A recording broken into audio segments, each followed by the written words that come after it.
We're trying out Darlene's favorite halo-halo, Lita's special halo-halo. Only 40 pesos with ice cream. 45 pesos with ice cream. And a cute glass. So, easy mo. So this is a traditional halo-halo. So if you're on you want something refreshing here in Liloan, this is just a few meters away from the church. Check them out. Lita's Halo-Halo.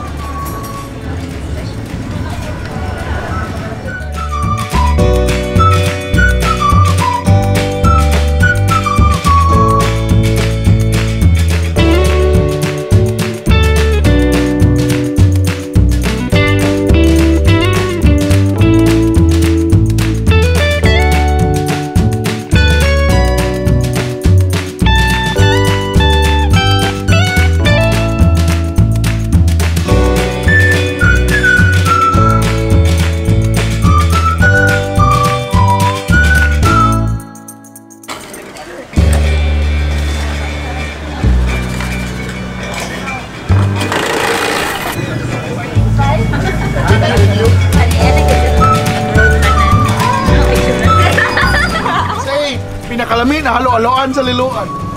Pinakalamig na halo-haloan sa Liloan. Pinakalamig na halo-haloan sa Liloan. Pinakalamig na halo-haloan sa